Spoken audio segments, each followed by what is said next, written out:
You know what time it is. It's 9 to 5 with Gavin and Mike. In this episode, we'll be talking about the strength in knowing your weaknesses. But before we do that, drop the intro. Konnichiwa. My name is Gavin Masamiya. Nice to see ya. I'm a mindset coach based out of West LA. And I'm Mike Ahere. You hear me? I'm a transformation life coach from London. These recordings are short, sharp, sweet snippets of insight for anybody hustling a 9 to 5. That's right, you can tune into them on your way to work, on your lunch break, or on your way home after a long day's hustle. So the whole world now is talking about double down on your strengths. You know, Gary Vaynerchuk talks about it. We have different types of assessments like strength finders, you know, how to really identify what your core 5 strengths are and to really focus on them. And the interesting about this one is that we're going to be talking about more on the side of our weaknesses and knowing it. So, Mike, what is it about weaknesses? Why isn't it so important for us to be aware of them? I mean, first now. Okay, 7 minutes start from now. Yeah, I think knowing your weaknesses is I think equally as important as knowing your strengths, right? Because when we know what our weaknesses are, then I think it can help us to optimize and be more effective in terms of productivity, or in terms of who we associate ourselves with, who we team up with. So, for example, if I have a weakness that is complemented by one of your strengths, then we could make a good team in that way, and vice versa. But also, like I said, in terms of optimization, if I'm unaware of a weakness which keeps showing up and repeating day to day in my life, then it could cripple me and hinder my progress without me knowing about it. So knowing what that weakness is means either I can get the right resources in to help me out with it, or I can either try another route to work more optimally, or I can try and work on that weakness and turn it into a strength. But without knowing it, being unaware of what it is, I think can just make me be incredibly inefficient if I want to get something done. Absolutely. So the two things is like by being aware of your weaknesses. Number one, is something that you can actually take on yourself to actually develop, so it can be a stronger trait for you. And then another one is by knowing it gives more of a bearing on coordinates to know like who do I really want to bring onto, say, my team for business, or for any type of project or endeavor for that matter. And Right. now opening it up even a little more, Mike, is like in your life, like what would you say are some of your weaknesses, and how have you how have you approached them? Yeah. So how have I approached them? So I mean, one of my weaknesses is how I respond to overwhelm, right? So when I get overwhelmed with too much going on at the same time, my default response is just to do nothing at all, right? So I'll just be like, get it all off my desk and do nothing. And of course, that is completely unproductive, right? And that's affected me in so many areas where I'm working on a project and I just feel like there's just too much going on. And instead of tackling it bit by bit, I'll just, I don't know, put on Netflix and feel good for like 2 hours, right? But then that's 2 hours wasted when I could have been doing something. So what I'm aware of that helps me, which I think I still ought to get better at, is chunking things down. When I chunk things down, right, and I've got this little journal or diary where I write That's down a ideas. that's a sexy ass journal, dude. It's It hella looks like sexy. a Harry Potter journal or something. Harry Potter gave it to me There after you the go. second filming, so I'm grateful for that. Thank you, Harry. Yeah. But it helps me because in the morning, right, I write down my to-dos for the day, and I'll give myself like a headline goal and chunk that goal down into its smallest possible pieces, and then I will just focus on that micro step that I need to take. Because if I try to think of everything all at once, then I'm gonna get bogged down. And the type of character that I am is I do like to have the bigger picture of everything. Before I go on a journey, I do like to know where I'm going and how I'm going to get there before I even make the first step. That's kind of what I do. Or to put it practically, if I want to like make a meal, for example, I need to know the entire recipe. And before I even start cooking, I need to put all of the recipes like on the table just to make sure I've got all of them, because I don't want to start cooking and halfway down the line realize I've not got the pasta to make my pasta bake or whatever it is I'm making. So I need to see the bigger picture.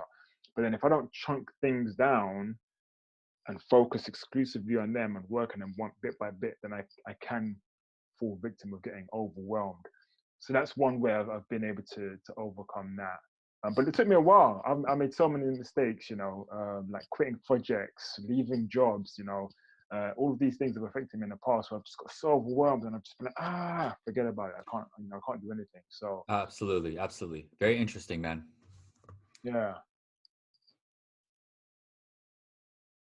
And in fact, Tony Robbins, he talks about like when it comes to actually chunking, what does lead to overwhelm is when we chunk up, right? It's so on a journey to lose for me that prevented me from starting this whole email list, right? For instance, it's oh my god, I don't know, so I'm gonna have to actually figure out how to use MailChimp, and then I'm gonna have to spend the time to actually write these follow-up emails, learn how to schedule them, and then connect it to my link tree on my Instagram, and then now I have to create it. I have to create a freebie offer so people would want to actually opt in. And so chunking up is just like, oh my God, these are all the steps that it's going to take. Instead of just focusing, okay, now the point is actually to actually have an email list. So I have people that resonate with what I'm about. What's the very first step to take, you know? And so Mm, just thinking about really what is the bigger picture with it, and then going back to the first step is basically what it seems like you're alluding to. mm, And so chunking down, right, is really in my example would be thinking about what is the purpose of using MailChimp? What is the purpose of learning all of this? Or maybe I can delegate it at some point, right? The purpose is actually to build a powerful community of growth driven, pretty much millennials, who really want to transform their life and are spiritually inclined as well. They're mm. looking for something of self-actualization that's much bigger than just a dollar sign or just their job. They want to be connected to something much bigger than themselves. Right. So, yeah, and the overwhelm starts to go down, a little more. Right. And Yeah. so, Totally. Totally. It's like taking the analogy of like don't bite off more than you can chew, right? If you're eating a meal, like you got the whole meal on a plate, but you take bite-sized pieces enough that you can handle. If you take on too much, either you're not going to be able to swallow it all at once, or you're going to get indigestion. So I think that analogy is quite a nice way to think about this idea of chunking things down into bite-sized, manageable pieces, yeah. and that's something that I certainly need to do more of, but something that helps me overcome my weakness. But as I say, if I'm unaware of my weakness, then I'm going to try and guzzle down that entire plate, right? And I'm going to either choke myself to death or get indigestion. So I think that's a nice analogy to understand the Absolutely. cons of not knowing what a weakness is. And Mike, what would you actually say to people who want to build on their self-awareness, and maybe they're not too quite sure of what really are like my weaknesses, and are people are kind of unclear on that? How would you suggest somebody approach that? Yeah, so a good exercise that someone can do is actually a similar one to understanding what your values and your strengths are, and that's to work with a partner and share with them some significant stories. So maybe uh, that's the timer, so I'll be quick. Well, Maybe four or five significant stories that have happened in their yeah. life, and just as they're going through the stories, the person who's listening just takes notes and writes down patterns that keep repeating themselves. And from those patterns, you'll find values, strengths, weaknesses showing up over and over again. So that's a really nice way to understand what your weaknesses could be in life. Got it. Okay, so it's almost like having some type of way of documenting things that pop up that are extra difficult for you, Right. and having Exactly. like a challenge journal on like this was actually hard for me, and then from there you can, upon reflection, you can see a pattern that has taken place. That's very good. Exactly. Yeah. So a journal or working with someone who listens to what you're saying and writes down notes. So yeah, both of those will work really well actually. Yeah. Very good. Yeah. One that I suggest that I have done various times, whether through email, on phone, or in person, is I interview people around in my community, which would mean like I've interviewed back when I was employed. I interviewed my supervisors, I interviewed my coworkers, my parents, my siblings, some friends. So I just thought about all the different people in my communities and tried to find a pattern by interviewing them on what do you think are some of my areas for growth. Also I want to know about my strengths. And so one of the things that they had mentioned is that is one is that like, I just got a lot like you're too much. That was one of the words that people said, like you're just too much. You have like a lot of energy and like your enthusiasm. I wonder if sometimes your enthusiasm is superficial because like you just bring so much energy into situations that it can also overwhelm people who are more introverted, which is very ironic because I was very I consider myself very introverted growing up. But those were things that I kind of knew, but it just solidified. Just has been my reputation across different communities, right? From work and personal life. So that's another way of interview, going into the community of the different people in your life and just asking for feedback. It is a powerful thing to learn more about our reputation and how we are also perceived. Is that the timer for the timer? Yeah, I said another 2 minutes. So that we had a 2 minute Right. grace Okay. period, y'all.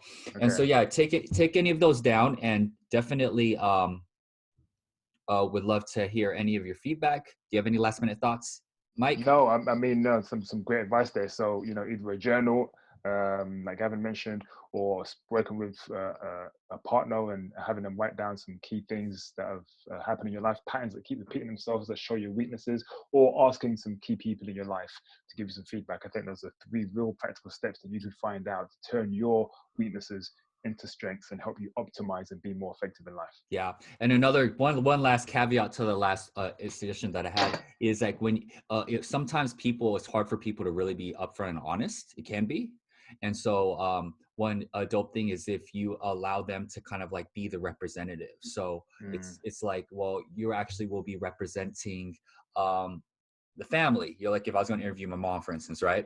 And then so that basically whatever you're saying, Dad, Garrett, Marin, my siblings would generally nod their head and be like, yeah, is that gives them a safety cushion to be, because they'll say things like, yeah, sometimes people might think that you are overbearing, right?